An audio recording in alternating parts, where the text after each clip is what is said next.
நம்ம இன்னைக்கு சாம்பார் எப்படி பண்ண போறோம்னு பார்க்குறோம். இதுக்கு முதல்ல பருப்பும் தண்ணியும் மஞ்சத்தூளும் சேர்த்து பருப்பு நல்லா வேக வச்சு எடுத்துருக்கிறேன். அப்புறம் தேங்காய் துருவி வச்சுருக்கிறேன், மல்லித்தூள், வெந்தயம், காயம், வரமிளகா, சின்ன வெங்காயம், உப்பு, எண்ணெய்.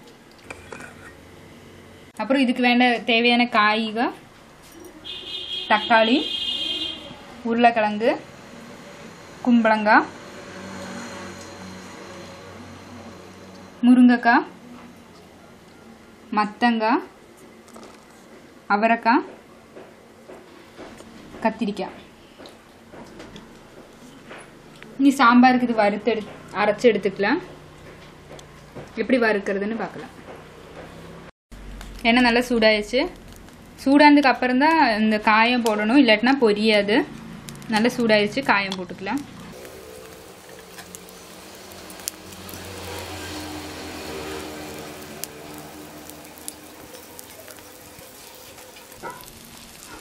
பொரிஞ்சதுக்கு அப்புறம் வெந்தயம் சேர்த்துக்கலாம். அதில்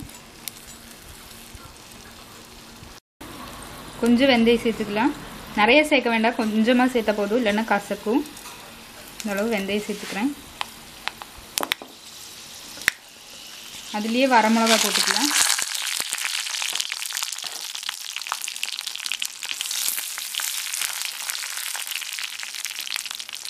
கொஞ்சம் வெங்காயம், இவ்வளோ போதும், நிறைய வெங்காயம் சேர்க்கக்கூடாது சாம்பாருக்கு. அதையும் அதுலேயே போட்டுக்கலாம். இதெல்லாம் கொஞ்சம் வதங்கட்டும்.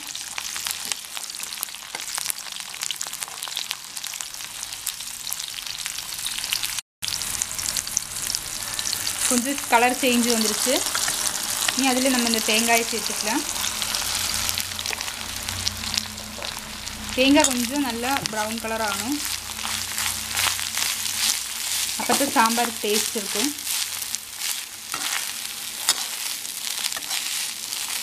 இதில் நீ தேங்காய் வதங்கினதுக்கப்புறம்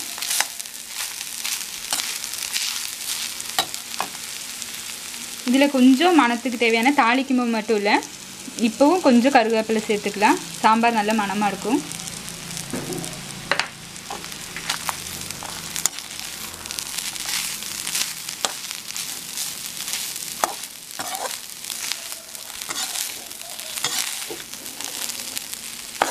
ஒரு 2 நிமிஷம் நல்லா வதங்கட்டும்.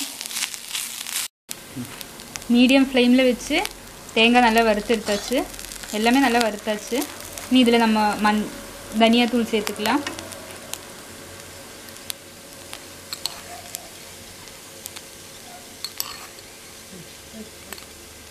ரெண்டு ஸ்பூன் தனியாத்தூள் சேர்த்துருக்குறேன். இனி இதில் நல்லா மிக்ஸ் பண்ணி இந்த பச்சை வாசம் போனதும் அடுப்பு ஆஃப் பண்ணிக்கலாம். இந்த ஆறுனதுக்கப்புறம் நல்லா அரைச்சி எடுத்துக்கலாம்.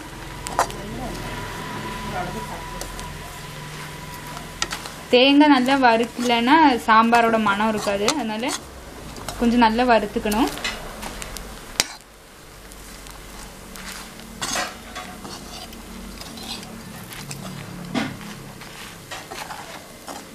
நல்லா நைஸாக அரைக்கக்கூடாது, புளிக்குழம்புக்கெல்லாம் அரைக்கிற மாதிரி கொஞ்சம் தரி தரியாக தான் அரைக்கணும். அப்போ தான் சாம்பார் நல்லாயிருக்கும். அதே மாதிரி இந்த சாம்பார் வேணால் 2 நாளைக்கு வேணாலும் சூடு பண்ணி சாப்பிட்டுக்கலாம். வேறு பொடி போட்டு வைக்கிற சாம்பார் அவ்வளோ நல்லா இருக்காது. ஒரு எலுமிச்சங்காய் அளவுக்கு புளி எடுத்து தண்ணியில் ஊற போட்டுடலாம். இந்த பருப்பு தண்ணி ஊற்றி நம்ம இந்த காயெல்லாம் வேக வச்சுக்கலாம்.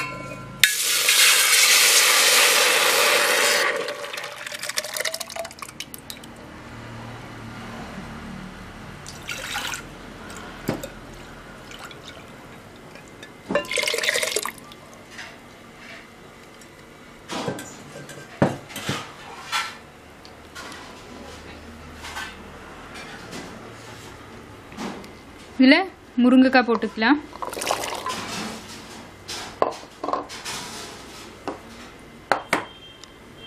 உருளைக்கிழங்கு, தக்காளி,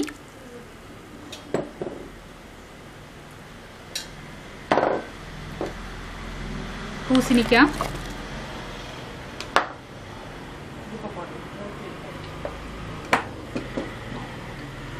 அவரைக்காய் இதெல்லாம் சேர்த்து முதல்ல வேக வச்சுக்கலாம். கத்திரிக்காயும் மத்தங்காயும் கொஞ்சம் நேரம் முடிச்சு போட்டுக்கலாம், இல்லாட்டினா அது உடஞ்சி போயிடும்.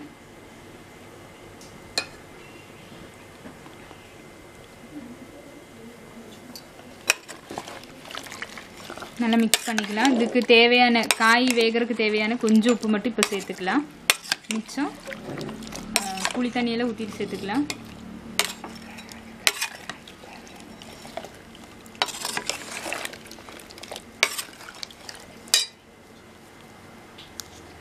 நம்ம அந்த காய்க்கு தேவையான உப்பு இதில் சேர்த்துக்கலாம்.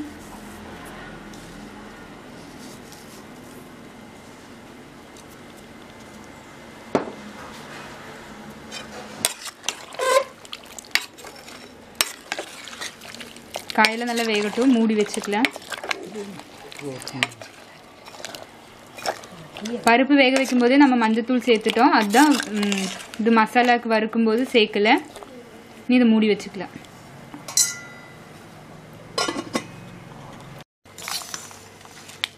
சூடு கொஞ்சம் ஆறிடுச்சு, இதை அரைச்சி எடுத்துக்கலாம். நல்லா நைஸாக அரைக்க வேண்டாம், தரி தரியாக அரைச்சி எடுத்தா போதும்.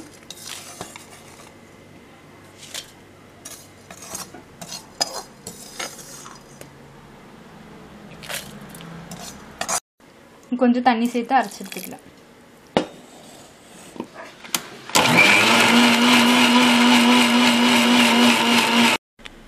நம்ம அரைச்சி எடுத்தாச்சு. ரொம்ப நைஸாக இல்லாமல் கொஞ்சம் தரி தரியாக தான் இருக்குது. இந்த இதில் தான் அரைச்சி எடுத்தால் நல்லா இருக்கும் சாம்பார். நல்லா அரைச்சா நல்லா இருக்காது.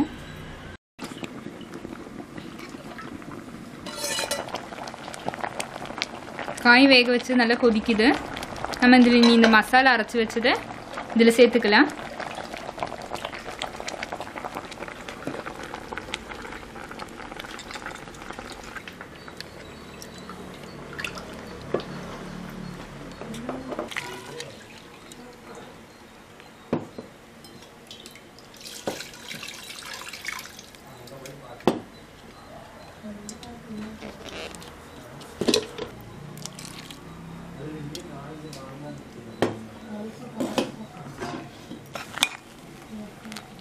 இது நல்லா மிக்ஸ் பண்ணிக்கலாம். இதில் நம்ம 2 காய் மட்டும் மாற்றி வச்சுருந்தோம், மத்தங்காயும் கத்திரிக்காயும், அதையும் இதில் இப்போ சேர்த்துக்கலாம்.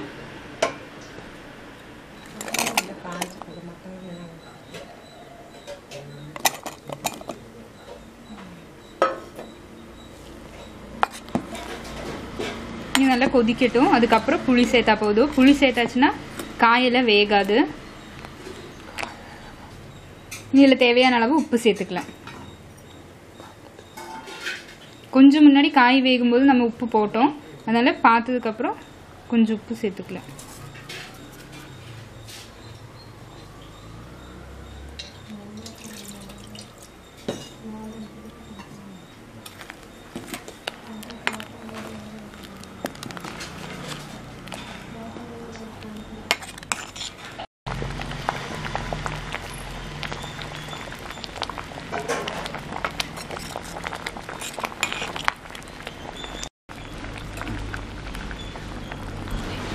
காயில் நல்லா வெந்தாச்சு. நம்ம இந்த புளி சேர்த்துக்கலாம். புளி கடைசியில் சேர்த்துறது என்னென்னா, புளி முதல்ல சேர்த்துட்டுனா அந்த காயெல்லாம் வேகாது, அதனால தான் கடைசியில் சேர்க்குறோம். கல்லிச்சு போயிடும், அதனால தான் இப்போ புளி சேர்த்துருக்குறோம். புளி சேர்த்தாச்சு. இனி ஒரு கொதி வந்ததும் அடுப்பு ஆஃப் பண்ணிடலாம். இனி இது தாளிச்சுக்கலாம். நம்ம இதில் கொஞ்சம் அரைச்சி வெல்லம் போட்டுதுன்னா இன்னும் சாம்பார் நல்ல டேஸ்ட்டாக இருக்கும்.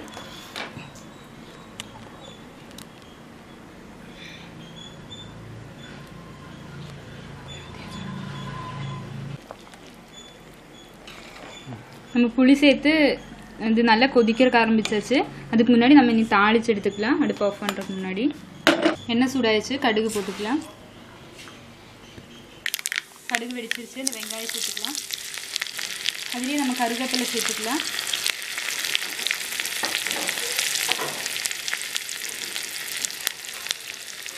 வெங்காயம் கொஞ்சம் முருகணும், அப்போ தான் அந்த சாம்பார் கொஞ்சம் மணமாக இருக்கும். பச்சையாக கிடந்தா நல்லா இருக்காது.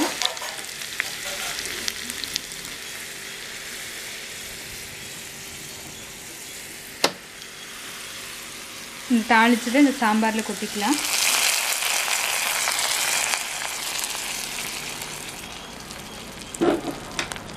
மிக்ஸ் பண்ணிக்கலாம். இது சாப்பாடுக்கு இட்லி தோசைக்கெல்லாம் நல்லாயிருக்கும். இன்னொரு தான் வெங்காய சாம்பார் எப்படி பண்ணுறதுன்னு பார்க்கலாம். நம்ம சாம்பார் ரெடி ஆயிடுச்சு.